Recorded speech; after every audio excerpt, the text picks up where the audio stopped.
Hey everyone, Brickhouse here, and got some Disney news. First of all, Bob Iger, his, I don't know what you want to call it, contract, I don't know, has been extended to 2026.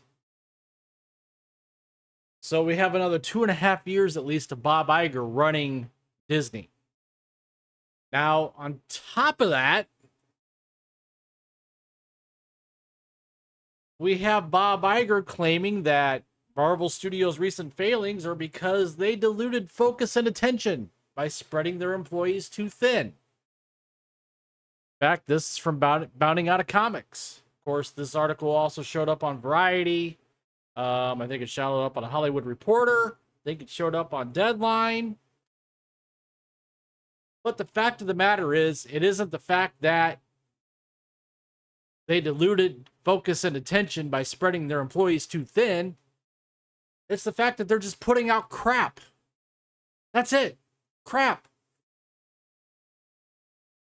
Instead of using the source material that you have, like 90 some odd years of it, where you could do story after story after story. Doesn't matter if it's Captain America, Iron Man, the Hulk, which, by the way, they replaced with She-Hulk, Ironheart, and Falcon Captain America. Bad move.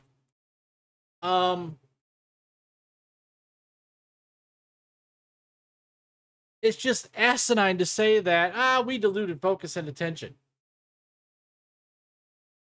No. You've put out properties on your streaming service, Disney Plus, that literally nobody's watching. You're losing billions of dollars on streaming.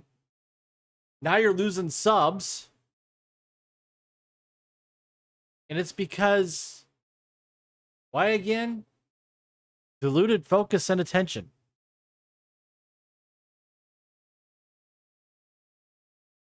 Marvel Studios has begun seeing some of its films lose money following the release of Avengers Endgame. The most recent example is Ant-Man and the Wasp: Quantumania. The movie only grossed $463 million globally. It had a production budget of $200 million. Now, I will say this, that production budget, I'm going to question that. After what we found out about Doctor Strange 2, that the budget was underreported by anywhere from $50 to $100 million. And you got to remember that $200 million also doesn't include marketing and advertising. Meaning it likely needed to gross $500 million to break even. No, it was more like, I'm going to say in the neighborhood of $600 to $700 million to break even. With film studios receiving approximately 60% of the box office grosses, Marvel Studios likely lost over $20 million on that picture. Eternals only grossed $401 million. Again, on a $200 million budget. The film likely lost close to $60 million. Aside from these films and that have lost the company movie, I just think that should be money. Many of the recent releases have been poorly received by audiences. Thor: Love and Thunder, Female Thor, had an anemic 6.2 rating on IMDb. Black Panther, Wakanda Forever, slightly better at 6.7. Doctor Strange's Mom also failed to get over 7. It had a 6.9 user rating on IMDb. Not only is Marvel Studios seeing moviegoers sour on their films, their recent foray into television on Disney Plus has seen even worse results. She-Hulk: Attorney at Law, 5.2 rating. Moon Knight, less than average 7.3 rating. Miss Marvel, 6.3. How'd Miss Marvel rate so high? Yikes. And of course, the current series, Secret Invasion, 6.8. With box office losses now a reality, and moviegoers and audiences not looking as favorably on recent Marvel Cinematic Universe releases, Iger was asked by CNBC's David Faber what the problem was, not just to Marvel Studios, but Disney at large. He says, is there a problem though at Disney Animation? Is the loss of John Lasseter years ago been a blow to that you haven't been able to recover from? Iger answered, well, first of all, the studio and its movie assets are #1 at the global box office so far. That is true. They've made the most money at the global box office in terms of sales. That said, we are extremely realistic, and I'm very objective about that business. There have been some disappointments. We would have liked some of our more recent releases to have performed better. It's reflective, not a problem from a personnel perspective, but I think in our zeal basically grow our content significantly to serve mostly our streaming offerings, we ended up taxing our people way beyond. That's a lot of word salad. In terms of their time and their focus, way beyond where they had been, he explained. Marvel's a great example of that. He noted they had not been in the TV business at any significant level. Not only did they increase their movie output, but they ended up making a number of television series.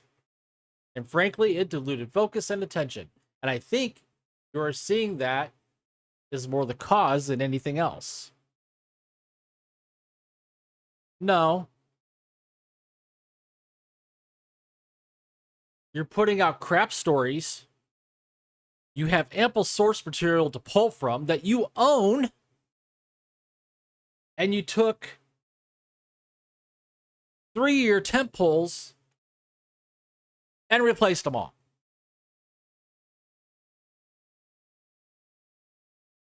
I would say 4, but Thor's still around. After addressing some other questions specifically about Pixar and the health of that studio, Iger then reiterated that he plans to cut the amount of content that will be produced by Marvel Studios and Lucasfilm. When asked if he would pull back, he bluntly responded, yes, you pull back not just to focus, but it's also part of our cost containment initiative, spending less on what we make and making less.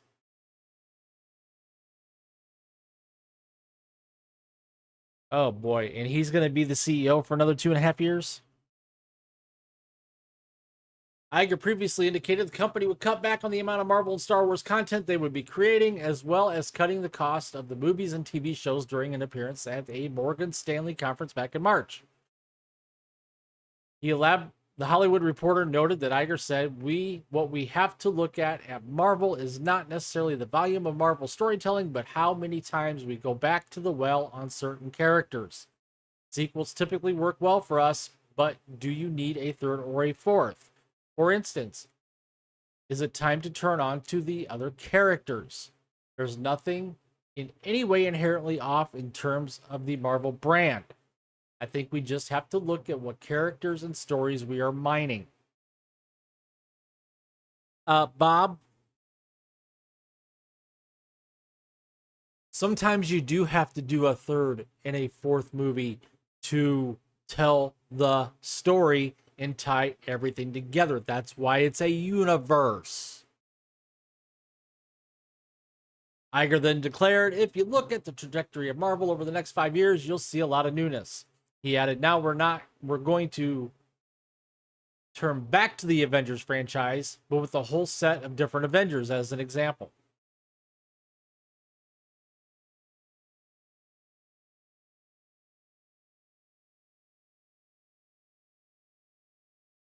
Not only did Iger detail that there might not be as many Marvel franchise films in the works, but he indicated that the company at large has a quality problem.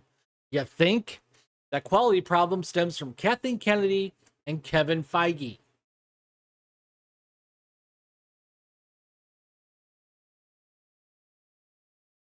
So, what do you guys think? Comment down below. Share your thoughts. Do you think it's because the employees were spread too thin? Or do you think Marvel's just putting out crap? Share your thoughts down below. While you're at it, please take the time to smash that like button, subscribe to the channel if you haven't already, hit the notification bell to get notified when my content becomes available here on YouTube. You could also follow me over on Rumble and on Odyssey. And thank you for watching. Thank you for tuning in. And I will see you later.